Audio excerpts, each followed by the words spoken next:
Hi guys, this is Nia and today I'll be painting a little landscape scene. I found a really nice picture from Pinterest of a sunset in Maligne Lake.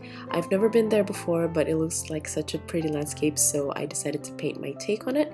You can use any size paper you have depending on the brush size you're going to use to paint with, but here I'll be using my Canson XL 300 GSM with the size 6 by 9 inches that I just masked roughly with ordinary masking tape. And I'm just going to wet my paper with clean water. You can also begin by drawing out the outline with a pencil first, like for the mountains and trees, so it won't get confusing when you paint the water reflections, but I'm just going to freehand it roughly straight with my paint. And while I'm wetting my paper, I'm just going to list down the colors that I'll be using for this painting. So here are the list of colors that I'll be using. I used my Holbein set for this, plus some other ones that I listed as well.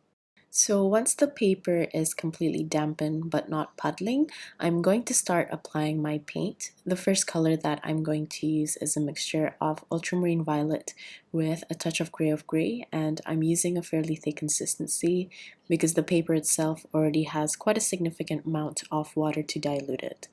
Then I mix a lighter blue by adding some manganese blue with a bit more gray to the previous color and slowly gradating to an even lighter tone of blue from using just a mixture of manganese blue and gray only.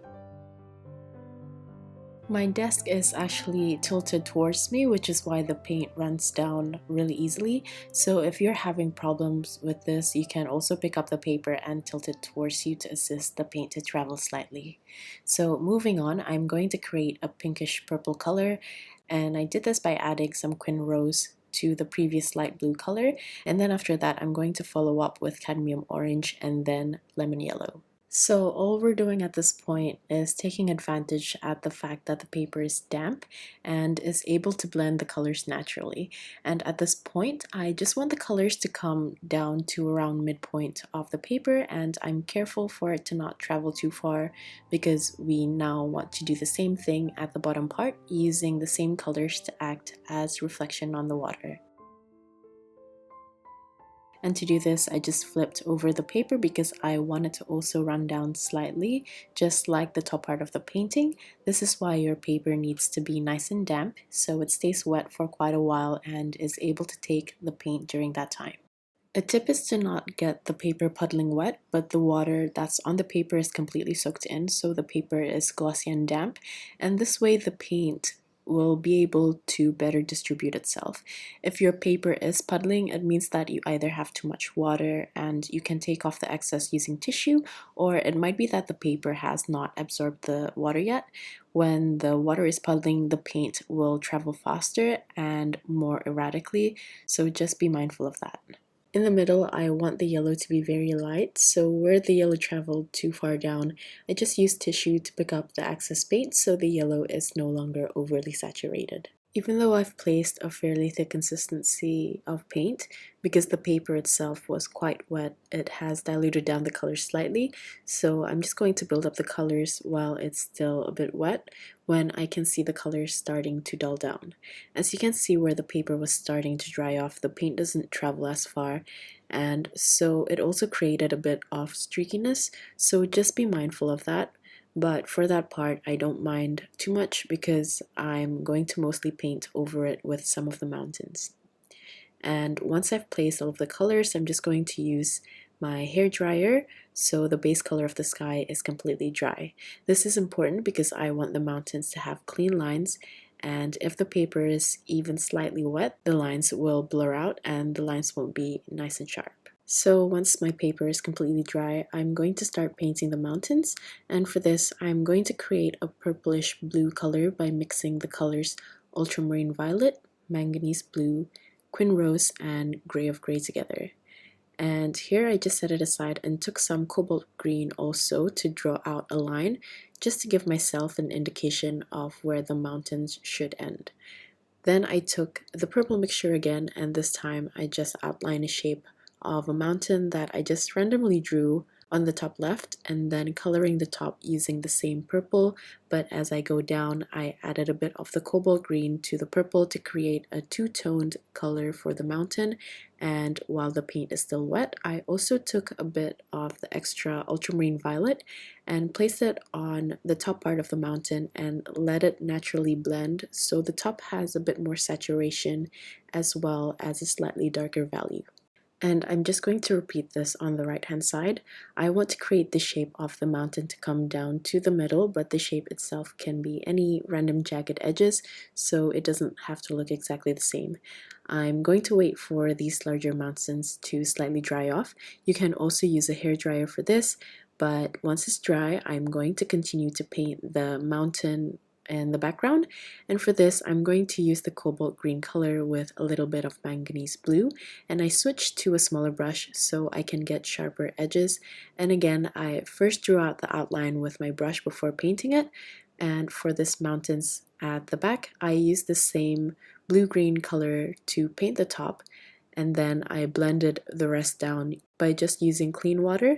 And while the paint is still wet, I used a very thin consistency of the purple mix again to give it a bit of an accent on the top parts of those mountains.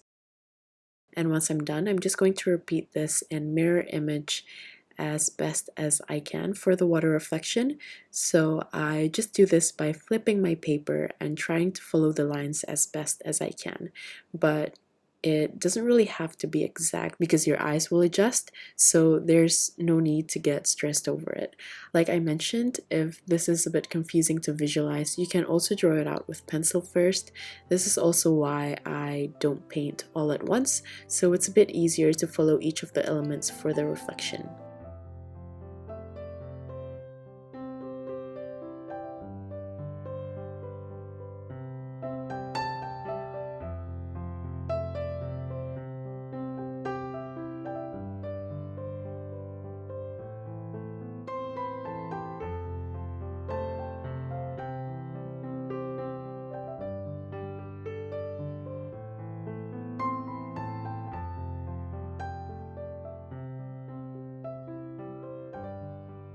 Before I paint the pine trees, I want to make sure that the mountains are completely dry, so I just quickly go over it with a hairdryer just in case.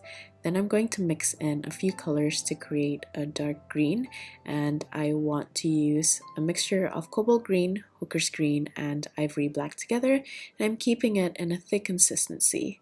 I'm painting this using my small brush again, and I'm just going to create lines to depict pine trees near the mountains. And I try to vary the height of the lines, but I wanted to also slowly go downwards with a shorter height to follow the composition. Then once I've placed down some rough lines, I cleaned and wet my brush so I can use the water to blur out the lines that I've painted. And then I'm going to take a thick consistency paint again and paint below the blurred trees to create a little bit of depth. And after that, I'm going to repeat the same thing on the left-hand side.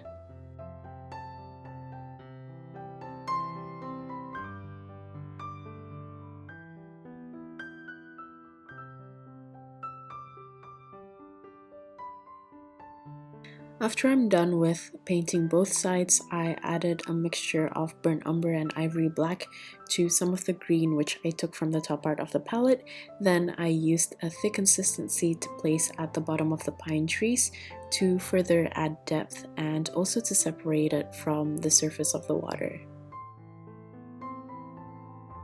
For the reflections, I'm also going to do the same thing, but I want to create a slightly lighter consistency to create a lighter tone of green. And I'm going to slightly add some horizontal lines also, just to hint that this is on the surface of the water and just to differentiate between the real mountains and the reflection. There are two ways in which you can add the horizontal lines.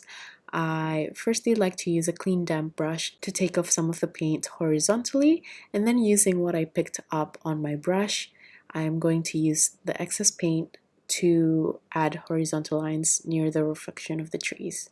Next, I'm going to paint a bit of the land where the pine trees are growing from, and for this, I'm just going to take a very thick consistency of my lemon yellow and mix it with the previous dark green.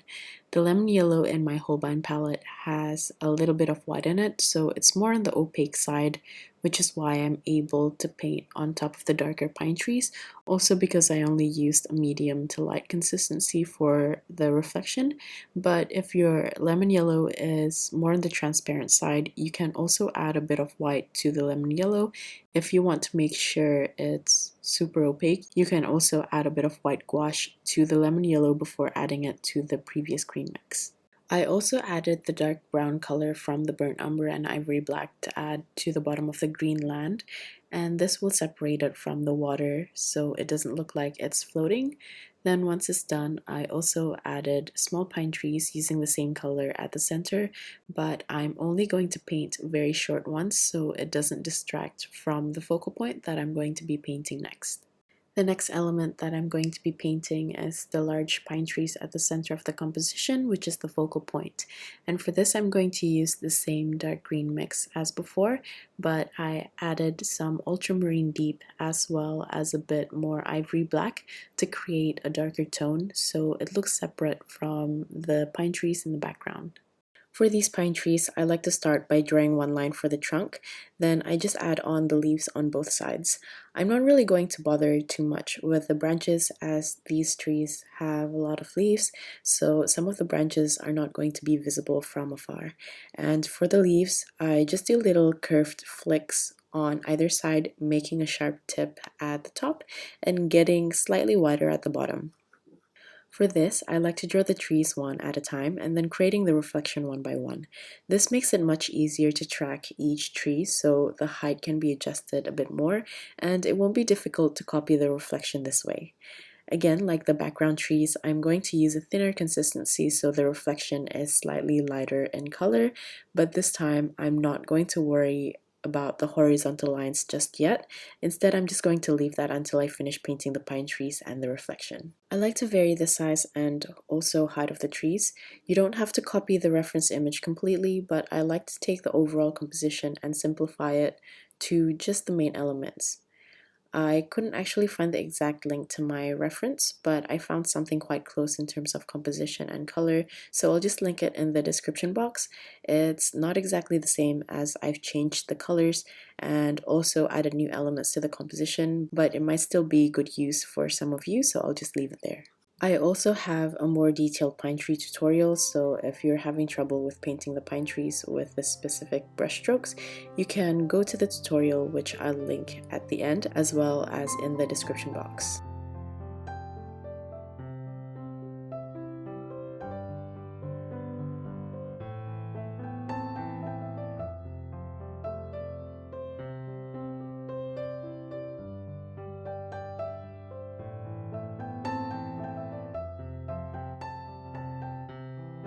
Once I'm done painting the trees, sometimes I like to adjust on the colors if some parts look a little bit faded, especially around the center of the trees, so you can adjust it according to your own painting. Then I like to add the light horizontal lines for the water reflection, and I'm just using a thin consistency so the lines are nice and subtle. You can also use a smaller brush for this to make sure that the lines are very thin. I feel like the pine trees in the background are a bit too light, so I decided to adjust the colors as well as the light green land. I also added more of the darker green on the large pine trees again. This time I'm using my size 0 brush to get finer lines, which gives extra details because I want this part of the painting to stand out as the main focal point.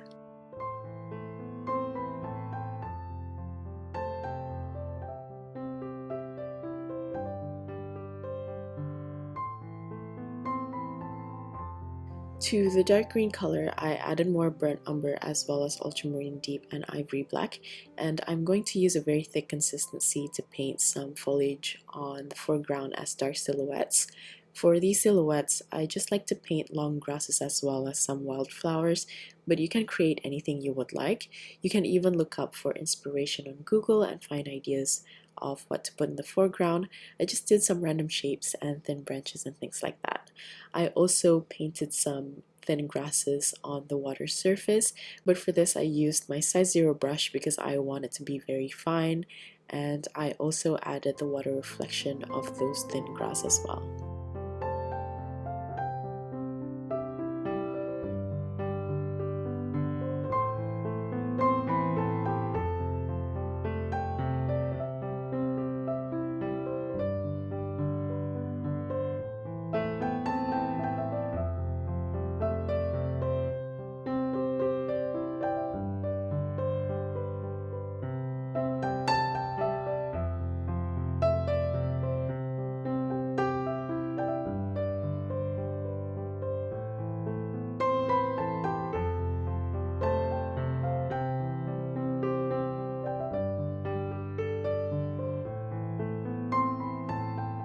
finish everything off, I like to add some stars, so I'm using my white gouache. Sorry, I forgot to mention this at the beginning, but I just use it by flicking my brush like usual. I like to also place them where the darkest part of the sky is to give it a nicer contrast, so the stars are a bit more visible. I just use a scrap piece of paper to cover the mountains and trees so I don't accidentally get the white gouache on them. One part of the splatter on the top left-hand side is a bit too strong for my liking because the clusters were a bit too close together, so I just ended up smudging it to create a wispy cloud. Of course, this is optional though. I just did it to correct my painting, but I kind of like the idea in the end because I like that the diagonal line gives the painting a bit more dynamic.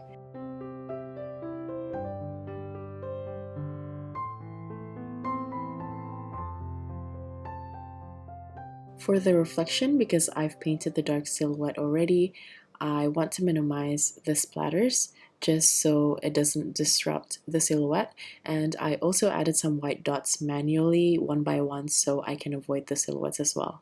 To finish everything off, I ended up using some of the white gouache to enhance the horizontal lines for the water reflection, and that's pretty much it. I'm just going to take off the masking tape to reveal the painting. This is the finished painting. I hope you guys enjoyed this tutorial. Like usual, all of the tools and links to my social media will be in the description box. If you're still here, thank you so much for watching till the end, and I'll see you at the next one. Bye!